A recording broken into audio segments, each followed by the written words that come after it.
The only thing I fear, Amir, and I hope it doesn't come through, is that they have kept some kind of nasty, dirty bomb hidden for some kind of last gasp. In the past couple of years, specifically Iranians, especially Iranians diaspora, they have proved that they can be great team players in support and solidarity of people who are sacrificing their lives in Iran. I was charged with two groups of indictments. One was undermining state security by engaging in subversive activity inside the country. But I was also indicted for treason. That is to say, working with an enemy power. In Iran, that everyone is potentially guilty until their time comes, The whole series of leaders. It could be Mr. Pahlavi, who is the monarchist from outside, Republicans, secularists, all of them get together, but do not expel some leaders who are in Iran today and who are committed. You've been inside the system you analyze. So what did imprisonment teach you about the Iranian state that outsiders often misunderstand? I remember once when I had to take a flight to London via Moscow. And so this was about 1970, I guess, maybe 70, 71, at the height of the Cold War. How real is the risk of broader conflict beyond the Middle East? If the leadership in Iran continues to say, under no circumstances will we change our policy, then for Israel and the US and the Europeans to achieve their national security goals, they have to change the leadership. Islamic regime launched 2 missiles toward Diego Garcia, which is 4,000 kilometers away from Iran, beyond what they've achieved so far. That it's an alarming, thing for Europe mainly. It's something that a totalitarian state, an authoritarian state, a fascist state, they don't want to allow humans to have that freedom of imagination, to be able to live their life as the way they see fit. Iran is more ready for democracy than many people think. That comes from my study of over 20 years of on-the-ground scholarly research, traveling all around the country, doing deep empirical research. Another biggest pressure point is economic. Global economy, we see that it's impacted. If this disruption at the Strait of Hormuz continues, what happens to global markets? I think the end game is fairly clear. The goal is to neutralize the threats to Israel from the Islamic Republic of Iran. Who are the kinds of actors that could realistically step into negotiations or leadership? A classical liberal values his or her freedom more than values his or her ability to influence government and public policy. But for most people, freedom means being able to not participate in politics if you want to. Systems cannot just be destroyed, they need to be repurposed. Diplomacy and coercion are two sides of one coin. War is an element of statecraft in the international system. Professor Tajbakhsh, you have studied freedom, you have fought for it. The first encounter that you had at the age of 9, so as you mentioned, and you have had it taken away from you. That is so true, Amir. I think again, one doesn't want to overgeneralize, but there is some truth to that. Yes, you have to, in a sense, prove your innocence.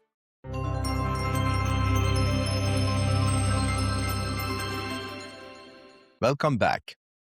Professor Kian Tajbakhsh is a respected scholar of urban policy, governance, and civil society, with a career that bridges academia, international development, and lived political experience. He has worked with institutions like Columbia University, NYU, and international organizations focused on social development and public policy. But beyond his academic work, he carries something far more rare: first-hand experience of political imprisonment inside Iran, and a deep understanding of how power, institutions, and society actually function under pressure. Today, we explore not just Iran's future, but the deeper question of state power, freedom, resilience, and what it really takes to rebuild a nation. Professor Tajbakhsh, it's an honor to have you here. Well, Amir, thank you so much for inviting me onto your podcast. Fantastic. You have lived in both worlds, inside Iran's system and outside of it. Before we get into geopolitics, I want to start with you. What first drew you into studying governance and civil society? Well, I became interested in all aspects of civil works, as it were, because I studied civil engineering. Now, actually, it's not usually the case that someone who studies civil engineering is interested in the civil side of that. But it turned out I wasn't actually very good at engineering. I wasn't very interested in engineering, but I was very interested actually from my very first years in education, looking at actually the social, the political, and the managerial aspects of how societies build themselves. Actually, the whole sort of civil infrastructure around what civil works used to be called civil works, bridges, roads, and so forth. As I say, I wasn't particularly talented at the sciences, at math, and so forth, but I was fascinated by how societies actually built huge kinds of infrastructures. And actually, it's interesting you ask. I did my senior thesis as an undergraduate on the political, the scientific, technological, all those aspects of how the ancient Egyptian society built pyramids. Wow. And although I was interested in some of the science, some of the technology, I was mostly interested.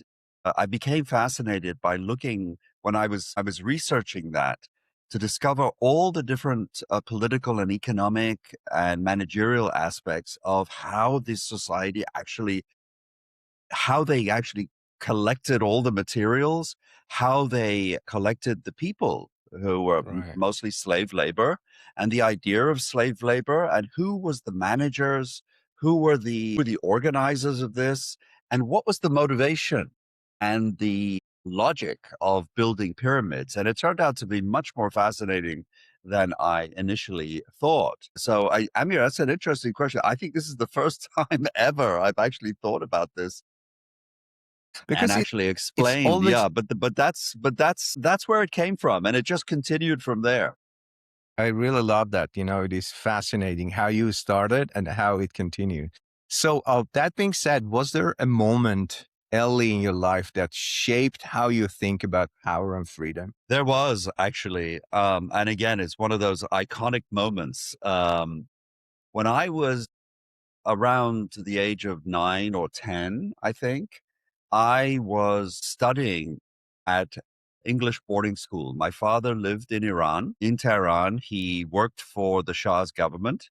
He was not a political appointee. He was a civil servant who worked at a senior level in the government doing administrative work. And I used to travel from Tehran to London, to the UK, to the boarding school. And I remember once when I had to take a flight to London via Moscow. And so this was about 1970, I guess, maybe 70, 71, at the height of the Cold War, at pretty much the height of the Soviet communist experiment. And I was a little boy and I was sitting in the chair when the plane landed in Moscow to take on new passengers. And Amir, I'll never forget this.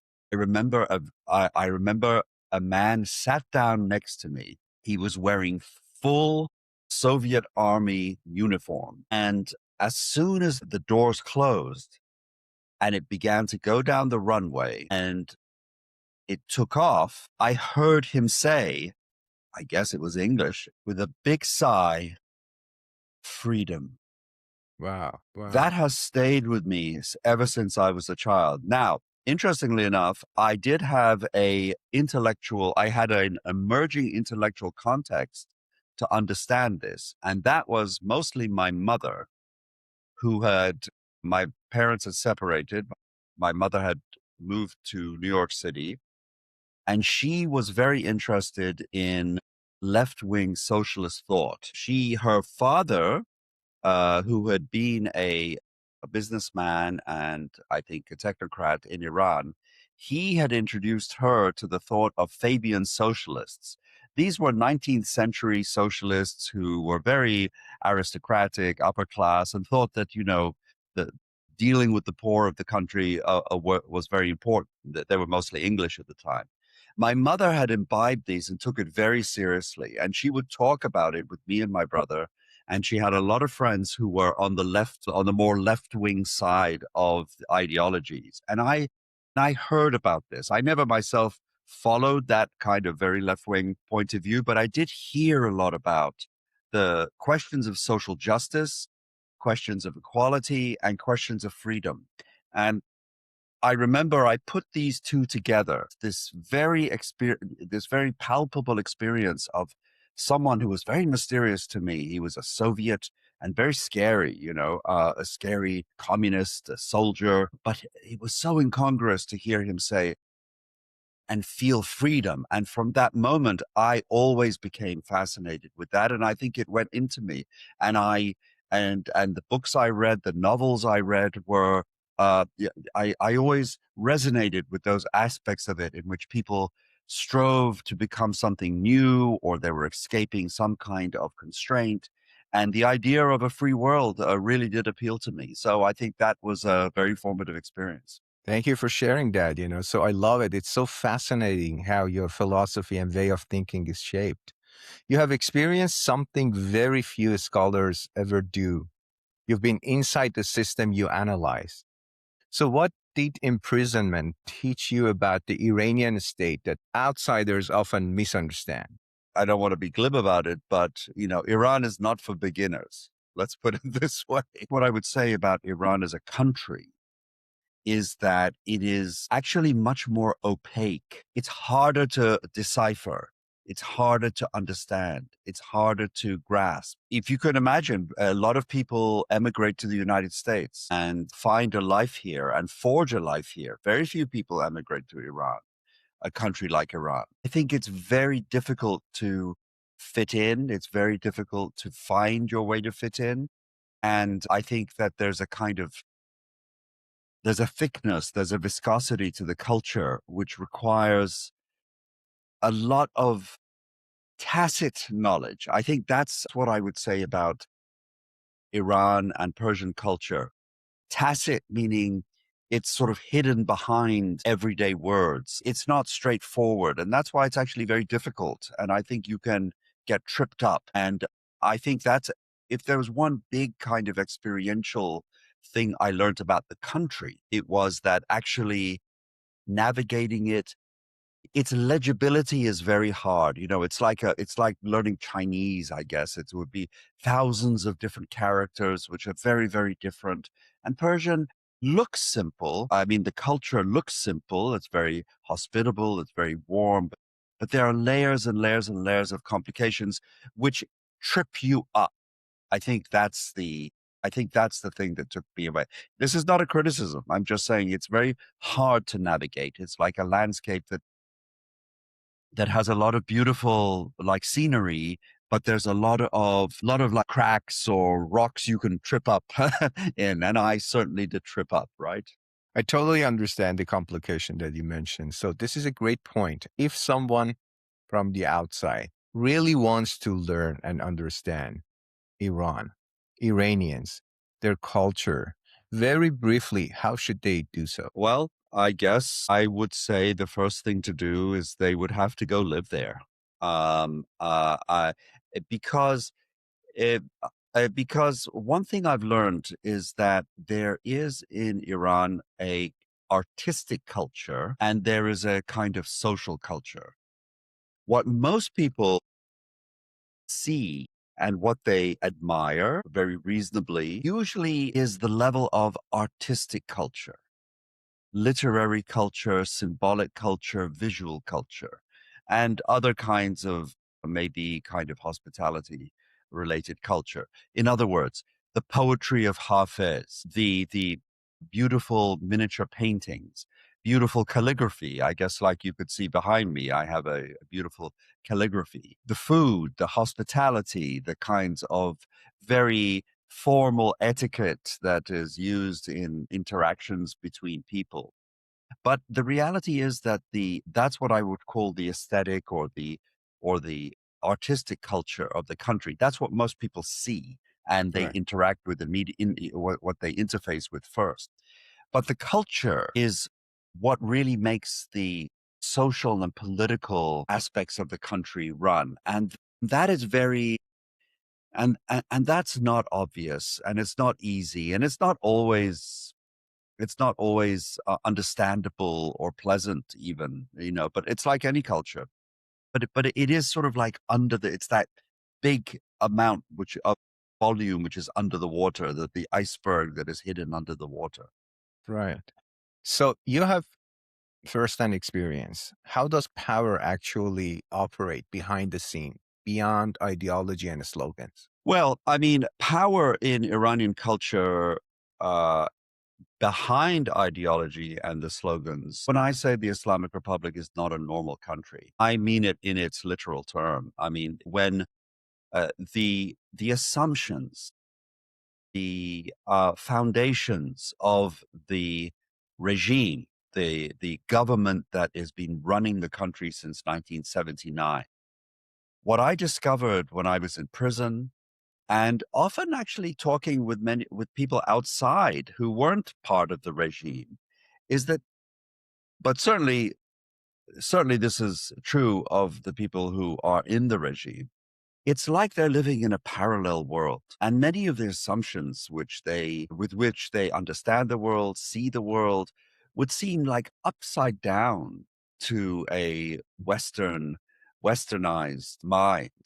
And of course, many Iranians who live Iran and become integrated in the West, or either in Europe or in the United States, adopt the conventional forms of what I would call normal society. Of course, normal and abnormal is relative, right? I mean, as I say, Absolutely. if you live in a parallel world, I mean, a lot of the so-called regime followers, the Hezbollahis, the followers of the Islamist political model, they really do see the world upside down. The, there's a wonderful anecdote or joke, Amir, which I'm sure you've heard, but I'll relate it here because it's so telling. There's apparently, so the joke goes like this: there's a man in Tehran driving in his car, let's say on one of the highways, Hemmat Avenue, and he turns on the radio, and the radio announcer says, um, alert to all drivers, be very, very careful.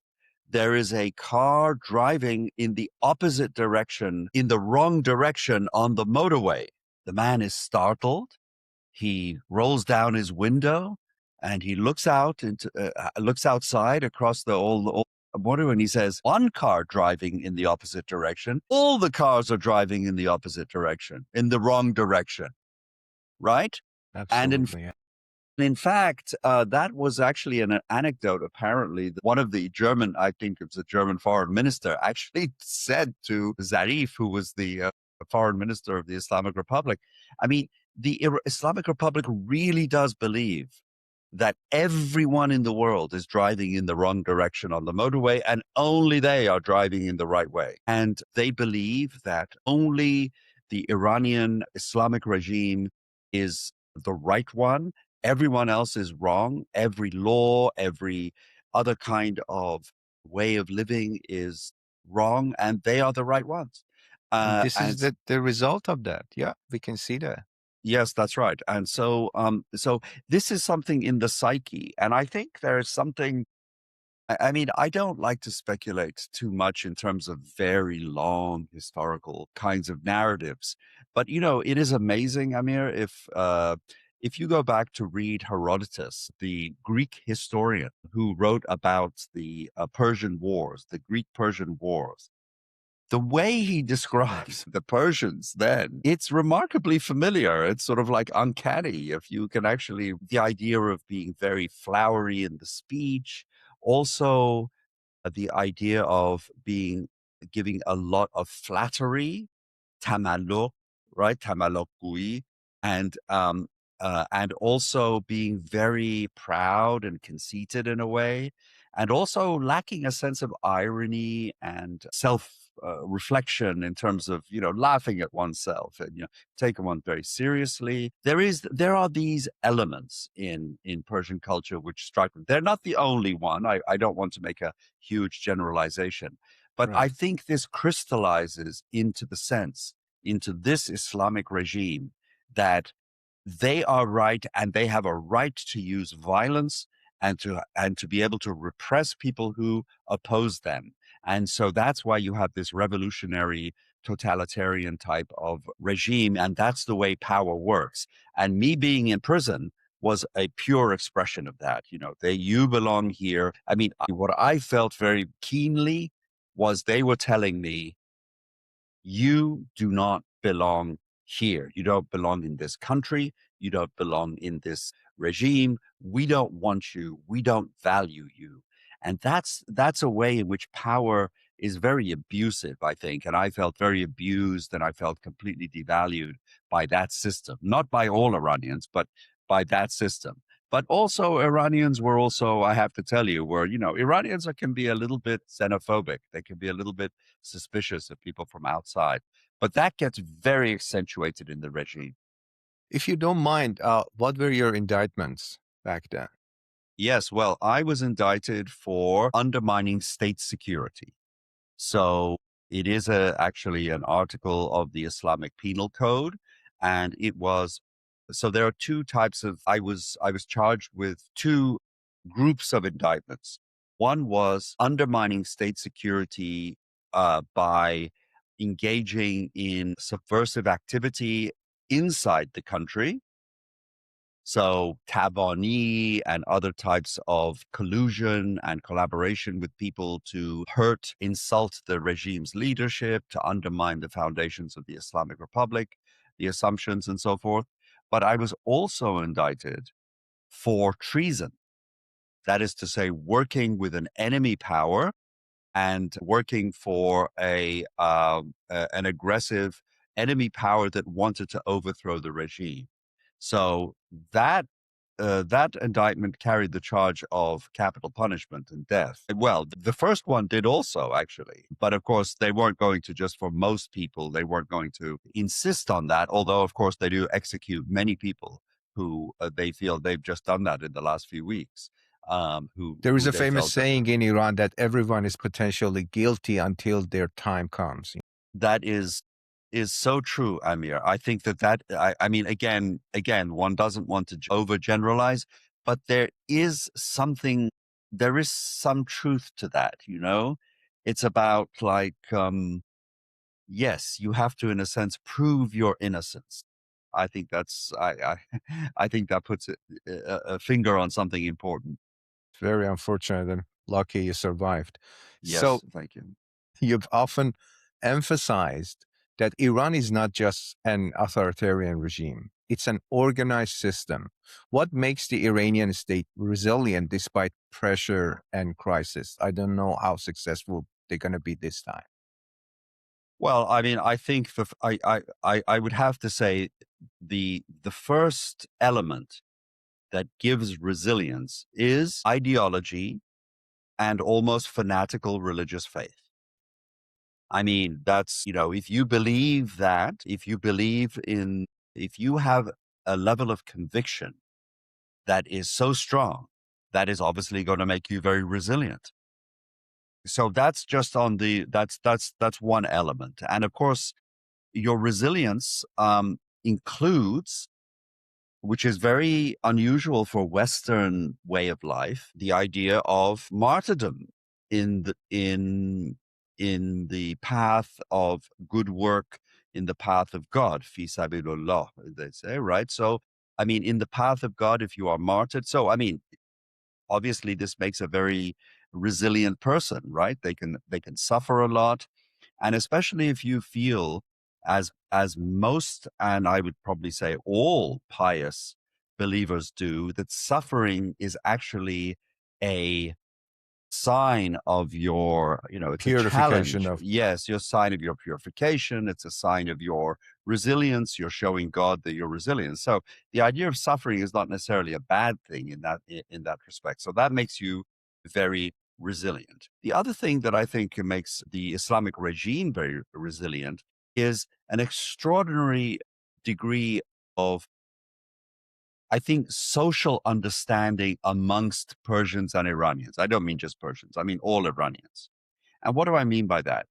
I think that because of these multi layers that I mentioned, Right. Iranians are and Iranian culture is a very psychological culture. People are very psychologically attuned because of things like Taro, and because you're brought up in Iran to understand instinctively as second nature how to navigate text and subtext, the overt and the covert, the surface and the what's underneath, the level of, all these things that we learn in Persian and in Iranian culture. It makes us psychologically, it makes Persian culture and Persian people more psychologically attuned, I think, than is the case in Western society. It also makes it, I think, sometimes pathologically attuned. That is to say, you're overly sensitive, you're overly complicated. But what this means is that all human relationships, and this is paradoxical, and this is one of the things you might find surprising, I tell you about prison, is that there is a level of affection, artifice, a kind of a level of emotional resonance between human beings throughout Iranian culture that is thicker in a way, more resonant, more emotionally, operates at the emotional level more than it does in the West. And again, I'm not putting value judgments. I'm not saying one is good or bad. But what it means is, for example, even with a prison guard in Iran, I would have a kind of interaction which was often much more human than I could have with even, someone maybe in New York. Now, that's not always a good thing, because I think that's one of the problems with Iran. It's a tradition. All traditional cultures, they are what sociologists refer to as hot cultures. Everything is warm, and anonymous relationships are very difficult to tolerate in Iran. I don't know whether I'm making myself clear. No, exactly. Because I don't want to argue this to say something like, so there might be an exception. You might have been lucky to have such a prison guard, because I understand the culture. I understand. Yeah. I mean, the idea of a hot culture, okay, so here's the downside of a hot culture. The problem of let's say, a warm culture is that one of the requirements of a modern liberal society is actually a level of distance and coolness with your neighbor, for example, right? I mean, take, for example, the Persian expression, fadat beshab, I'll be sacrificed for you, right? Right. Well, you don't want to have a relationship necessarily with the grocer on the guy you buy your, at the supermarket. You don't want to say, I fadat besham, I say, qurbunet beram, it's like, I will be sacrificed for you because you did my dry cleaning. It just doesn't work, because because because but I think you know what I'm saying. I mean, it's like it, 100%. yeah. So actually, I'll tell you a very interesting anecdote about the problem of how modern life cities gets complicated in Iran.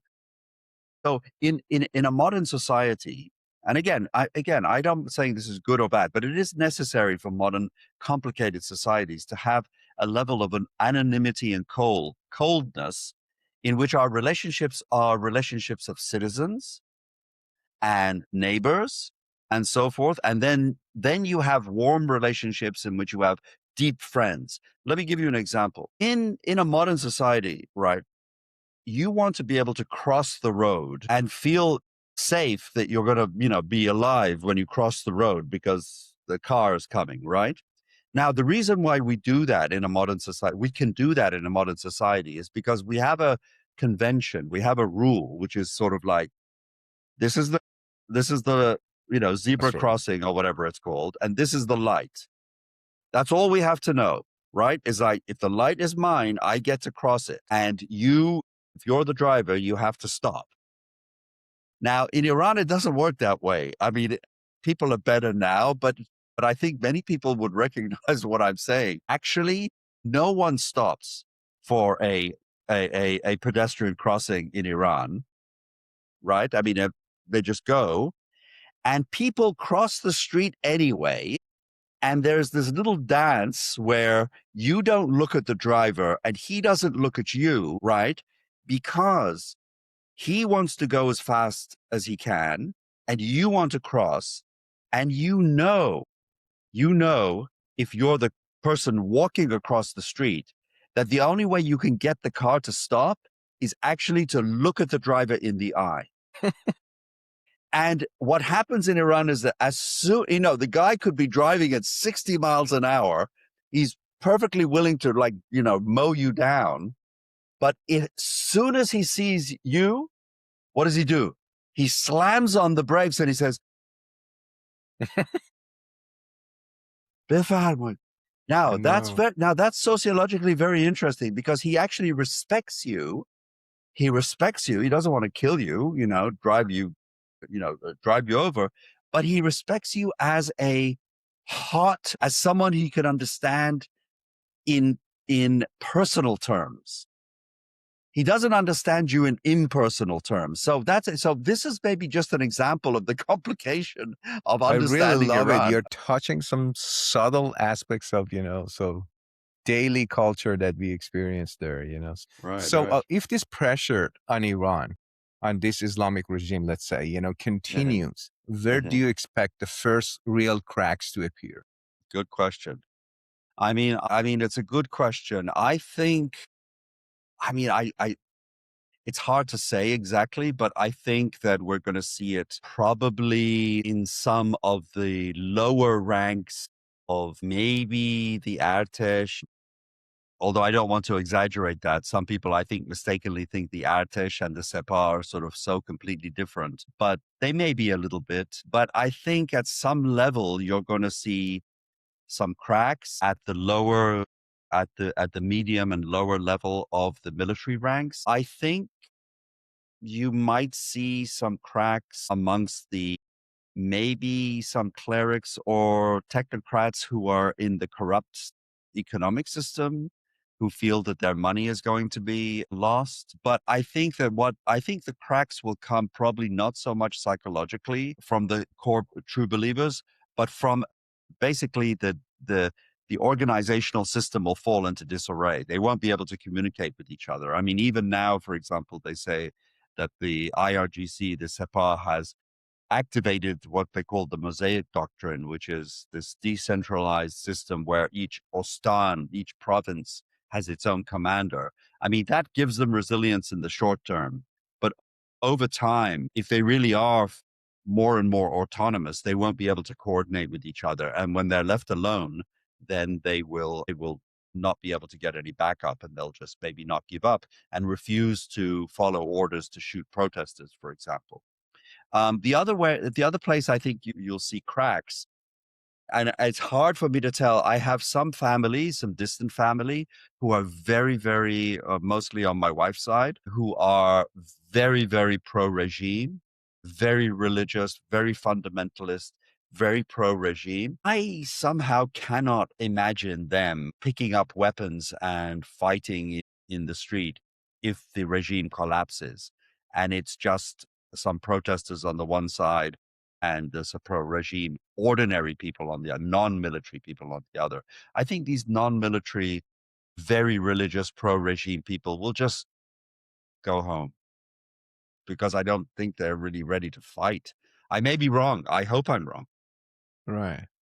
So there is a growing talk about military escalation. How real is the risk of broader conflict beyond the Middle East? Specifically, last night, Islamic regime launched 2 missiles toward Diego Garcia, which is 4,000 kilometers away from Iran, beyond what they've achieved so far. That it's an alarming, thing for Europe mainly. Now, it's really risky situation. So they claim that they won't go beyond 2,000 kilometers, but obviously they have the capability. Yeah, I mean, I think this is almost like a suicide note by the Iranian regime. I mean, at this point, they have, by launching this kind of attack, they have just proved to the world that they are a threat, an intolerable threat to many of the powers and countries around them. But they've already united the Arab countries, many of them who were trying sometimes to help the Islamic regime. They've united them against Iran, and Europe was sitting on the sidelines until recently. And by shooting, by threatening missiles that could reach Europe, they're going to unite Europe. I mean, they're going to make Europe take a more aggressive stance and support the US, which I think we've already seen. So I think that I don't think the idea of escalation could go on for very much longer. They're just going to be hit so much harder.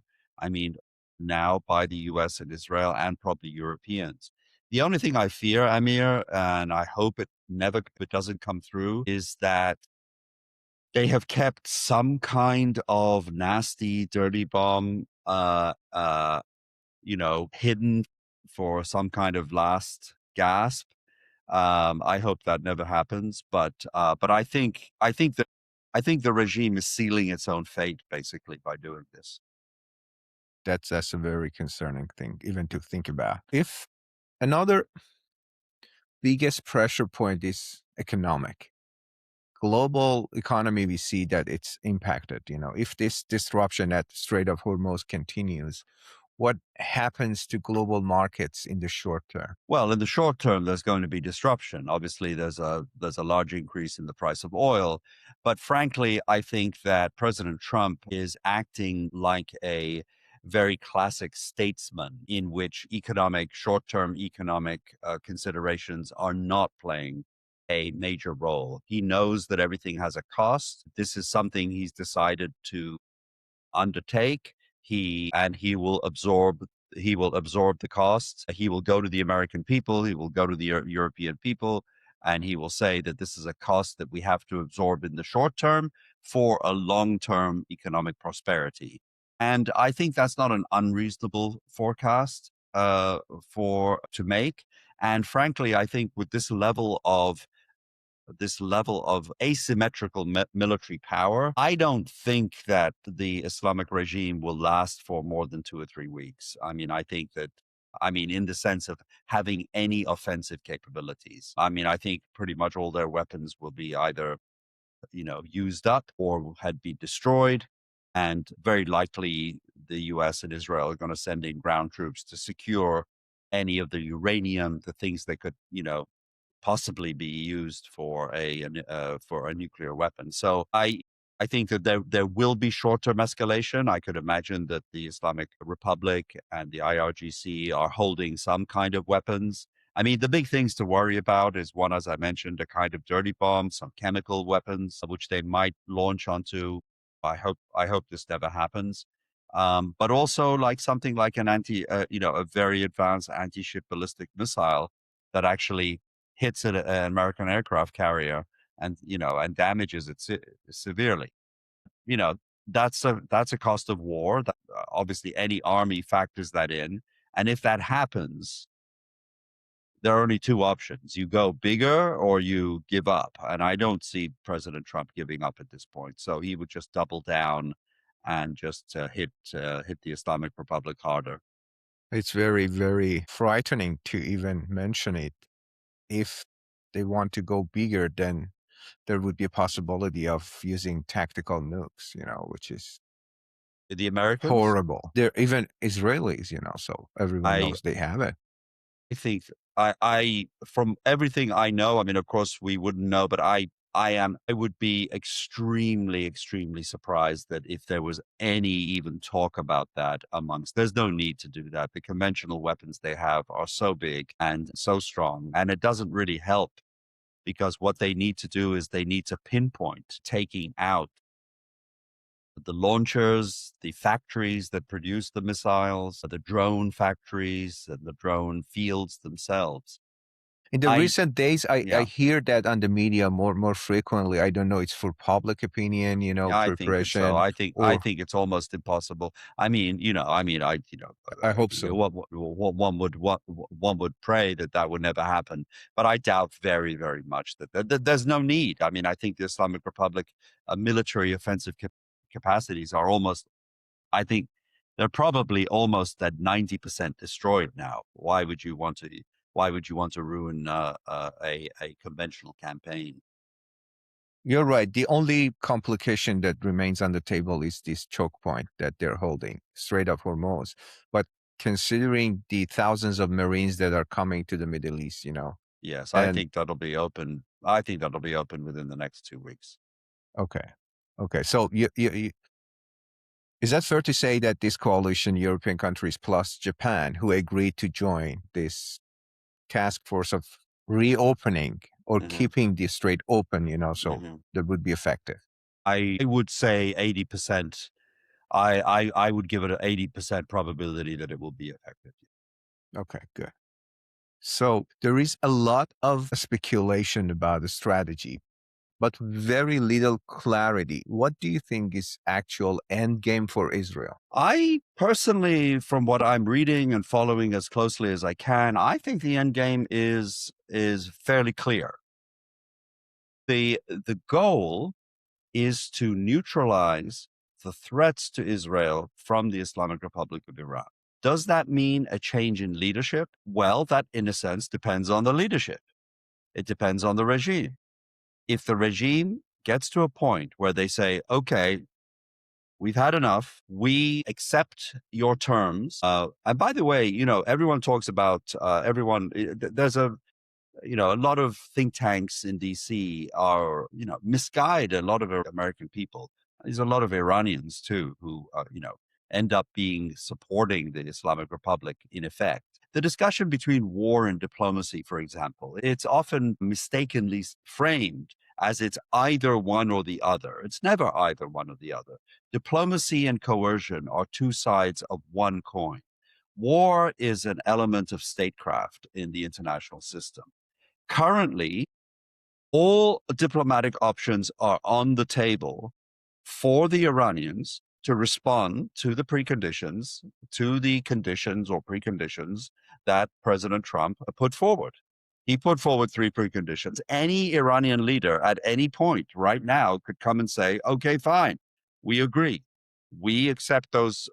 We accept those conditions, which is no enrichment on Iranian soil, removal of all uranium from Iranian soil, capping and limiting ballistic missiles, and stopping all support for proxies in the region. If they say we accept these, the war would pretty much come to an end, and leadership would have to guarantee that in the future. That would guarantee and stop eliminationist policy against Israel. So if they do that, then Israel has achieved its national security goals. It doesn't particularly care who's in charge in Iran. It's the Delcy Rodriguez playbook from Venezuela. If the leadership in Iran continues to say, under no circumstances will we change our policy, then you have to change. Then for Israel and the U.S. and the Europeans to achieve their national security goals, they have to change the leadership, because as soon as the offensive capabilities of the regime are destroyed and the war stops, they'll just start rebuilding again, which is what they did after the 12-day war. They will begin refunding Hezbollah in Lebanon. They will begin sending ballistic missiles to them. They will begin trying to reconstitute a nuclear weapon. And so you have to get rid of the leadership. So actually, the idea of the end game, I think that the flaw in the debate in the United States or around generally about there is no end game is that it doesn't depend just on one person. It doesn't just depend on one side. It Right, depends on two sides. exactly. You mentioned a very critical point. Let's imagine a turning point. If the current system weakens significantly, which is happening and we are witnessing that, what happens next? Is there any preparation internally or externally for a transition? Who are the kinds of actors that could realistically step into negotiations or leadership? So I have made the argument, and I published an essay, a couple of essays, one in Project Syndicate called Iran is More Ready for Democracy Than Many People Think. That comes from my study of over 20 years of on the ground scholarly research, traveling all around the country, doing deep empirical research on how the public administration system works inside Iran, how the bureaucracy works, how the government services work, how decision making and budgets and all those things are organized and executed at the national, provincial, and the city and village levels. What I found is a very robust system, a quite effective system. It's not necessarily efficient in the sense of cost benefit, but it is a relatively effective system. There are thousands and thousands of very dedicated, non ideological technocrats and bureaucrats inside Iran who would be happy to continue under a secular, free, democratic system. So the personnel are there, the institutions are there, and some of the leaders are there. Let me just say a word about the institutions. The institutions of the Islamic Republic of Iran can be easily understood as two parallel columns, right? They're two parallel columns stuck together. On the one side is the theocratic system that's the Islamist side of the Islamic Republic. These are all the hierarchy of institutions under the supreme leader, and all the ones which are dedicated to the Velayat Fadi, to the Islamic revolutionary ideology, and they go from the supreme leader to the Guardian Council, to the Expediency Council, to all the judiciary, to the IRGC, to the Sedo Sima, which is the broadcasting. These are all the main arms, right, of the Right. Islamic system, the regime, the Islamic State. On the other side, is the system of so-called Republican or democratic institutions. These are the elected president, the elected parliament, elected municipal and provincial councils, village councils, a bureaucracy that is relatively effective in sending down plans, the ministries that supply water, health, education, and so forth, electricity, and so forth. The end game for a transition is to actually strip out and get rid of that first column. If you get rid of that first column, what you have is this other institutions which exist, and I refer to them as dual use institutions.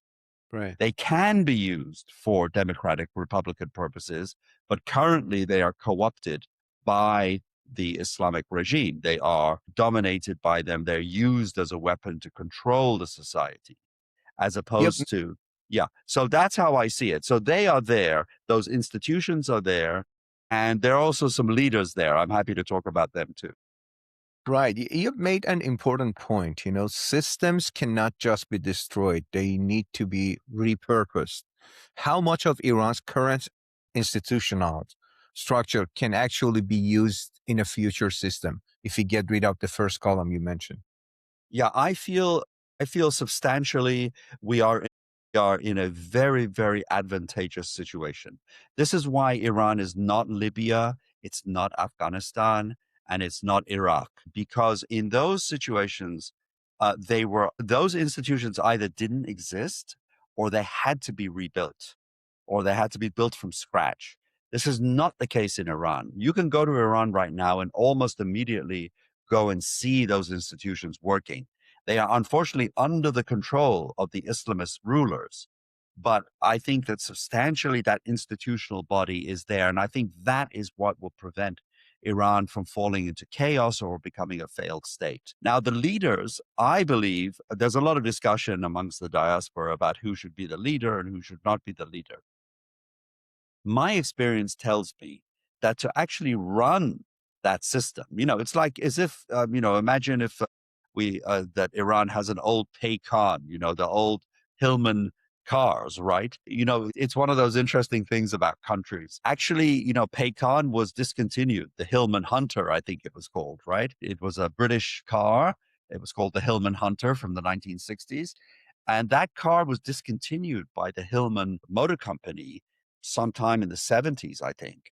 Now, how come Iran could continue having millions and millions, the most popular car until I think maybe 15, 20 years ago in Iran was this Hillman Hunter. Now, the point was that there was a whole ecosystem of auto mechanics who knew how to repair and run those Hillman Hunters. No one else in the world did. I think they were, the engineers even in the UK were probably, had moved on to new kinds of models and new kinds of technology. But Iran had repurposed had created a whole ecosystem of mechanics, of spare parts, of all these things to actually make this system run. So as a kind of analogy of the way in which these institutions are complicated and they work. They're complicated in every country. The point, what I'm trying to say is that you need people who know how that system works to be integrally involved in running it. Now, maybe not necessarily leading it from the top, but they have to be very close. And that's why I think the best possible transition for Iran to a post-Islamic state order is one in which the whole series of leaders. It could be Mr. Pahlavi, who is the monarchist from outside, Republicans, secularists, all of them get together, but do not expel some leaders who are in Iran today and who are committed, I believe, some are, to a democratic future, non-Islamic future, and they should be brought in too. I think that's a big kind of controversy, but I think that those leaders and those managers are there to make the system work well. I love that. Let's talk about something many people struggle with, the lack of unity. Specifically, you mentioned diaspora. Why is there so much division among Iranians, especially outside the country? I wish I knew. I mean, to be honest, it's a bit of a mystery to me. I mean, I'm someone who loves bringing people together. I'm very good at networking. I think it's an important thing to do. The only answer I can have is that there's an old philosophical expression in the West. You take care of freedom, truth will take care of itself. Right. Whereas older traditional cultures think in the opposite way. They say, you take care of truth, freedom will take care of itself, which is the way in which the Islamist, the totalitarian regime thinks. We have the truth. Once you have the truth, you will be free. The truth makes you free, which was an old way of saying. Actually, the modern way of thinking, democratic way of thinking is no, you take care of freedom, then truth will take care of itself. It'll just come out through the conversation. I think we just need practice. I mean, look at Iraq, for example, our country, Arab, Right. our neighbor. I say this, your viewers I don't know whether you allow some humor in your podcast, but Of course. yeah, well, Shapi Horsandi has an she's an Iranian comedian, stand-up comic who's the daughter of Hadi Horsandi. And she had a great stand-up line in one of her stand-up routines where she says, a lot of my friends confuse Iran and Iraq. They got them confused. And she says, I have a very simple way of explaining it to them.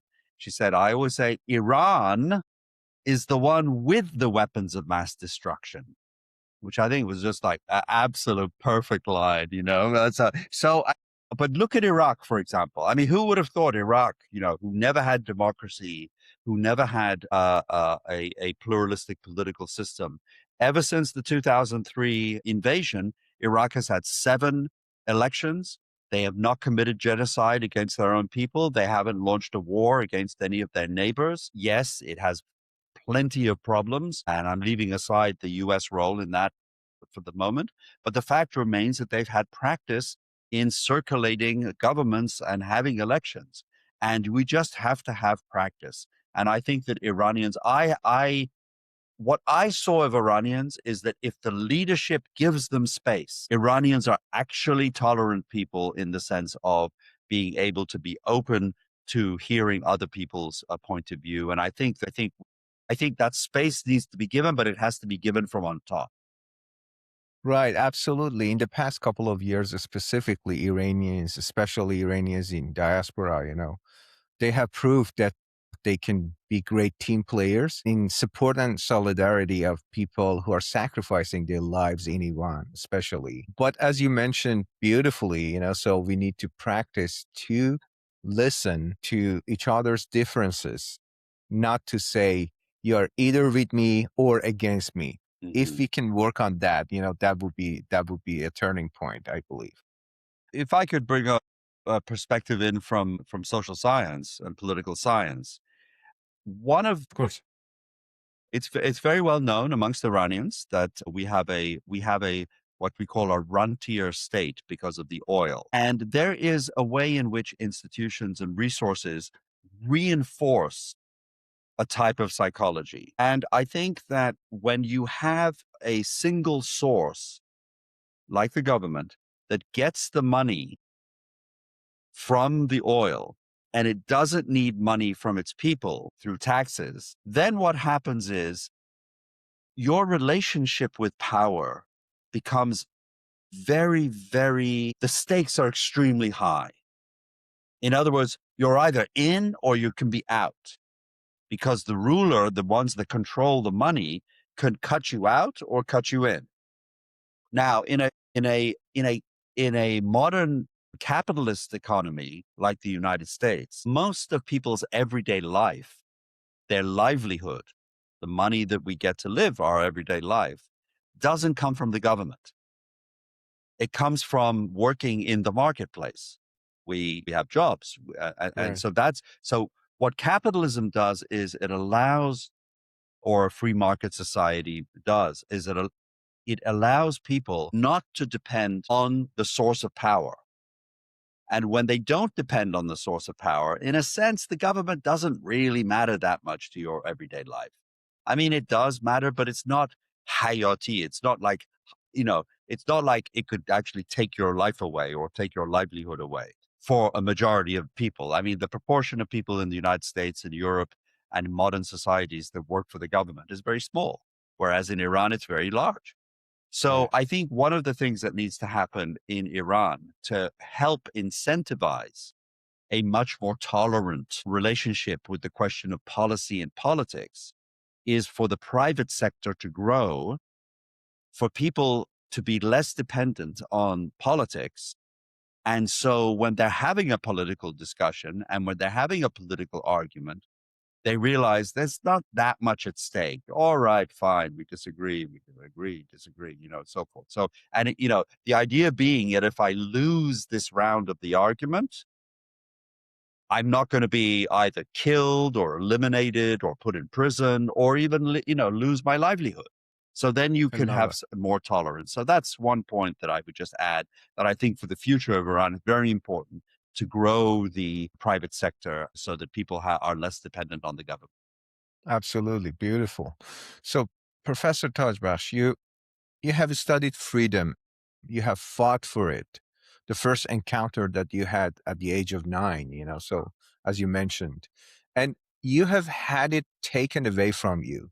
After everything you have seen and lived through, what does freedom mean to you today? You know, for me, freedom means um, both material and, in a sense, spiritual and imaginative levels of being human. So, material, there is a reality to that in which you need a material base to support yourself, right? So you need that's why economic growth and prosperity is very important. That's why economic stability is very important for someone to be able to live a free life. It doesn't mean living an opulent life. I don't believe that. You don't need opulence, you don't need wealth, you don't need tremendous riches. You just need a basic stability in your life so that then you can go and explore what it means to live and who you want to be. The second is political freedom. You must have political freedom in the society. That is to say, you must be able to express your point of view politically in a free way. But I am a classical liberal. I'm not a classical Democrat. And I'll explain what this means. A classical liberal values his or her freedom more than values his or her ability to influence government and public policy. We value that. It's there. But for most people, freedom means being able to not participate in politics if you want to. I mean, in other words, if you don't want to participate that much in politics, you don't. But you must be able to if you want to. Because if you see a political direction that is against what you believe in and is hurting your interests, you should be able to mobilize. But once you have the economic basis of freedom and once you have the political basis of freedom, the real place of freedom is the freedom to explore your life and your own being as you see fit while respecting and interacting with other people. And for that, I have to say, the best resources are any of the philosophies and any of the spiritual resources that the world and humanity has given us for you to be able to explore for yourself and with other people who you voluntarily choose to associate with. Not that a state forces you to do it or that a political party forces you to do it. And for me, freedom right now, the meaning of freedom right now is to, again, let me start again, is to see my daughter thrive, is to see my family thrive and be safe. But ultimately, it's for me to contribute to my society. And then probably as I get into the final third of my life, is to really explore for myself what it means to grow as a human being, the human imagination, the human heart, the human mind. All of these things are things which are the basis of freedom. It's something that a totalitarian state, an authoritarian state, a fascist state, they don't want to allow humans to have that freedom of imagination, to be able to live their life as the way they see fit. And so, not just as they see fit, but as they see as most valuable, as growing at a psychological level to become an integrated human being. There's so much humans. There are so many complicated layers to being human, which is not easy. People carry trauma, people carry pain, people carry love, desires, all sorts of things. And society should be there to support that freedom for people to heal and to grow. I guess that's what I would end up saying is to heal and to grow and ultimately to love. Yes. I love that. Thank you so much. Is there anything that you rarely asked about and you want to talk about? Whatever it is, if there is something, floor is yours. I guess one thing I would like to say is actually at the current moment in my life is I would like to express gratitude for the country that's the United States that helped me, saved me, and set me free from Iran and allowed me to come back here. This country is not perfect, but it's a place I think I would like to express my gratitude to. And I would like to express my gratitude to all the people in my family, inside Iran, outside Iran, who valued, I think this is the final thing I would like to say, is who truly value the costs to me and my family's lives that were taken by the Islamic regime. I lost more than 10 years of my career, but ultimately, because of those people, who supported me and who valued, not just supported me, by the way. I mean, it's the people who value and understood the sacrifices and the costs. And by the way, the costs I've given are very little compared to the costs that many other people have given, who have given their lives, who have been killed, who have suffered much more gravely. But I think I would like to, as I say, express my gratitude in the best part of the United States history. It values the struggle for freedom, and so does those people who supported me. And that's what I would like to express. Professor Tajbakhsh, thank you for sharing both your insights and your lived experience with us. It truly means a lot. Thank you. Thank you very much. It's been a pleasure and an honor. Thank you.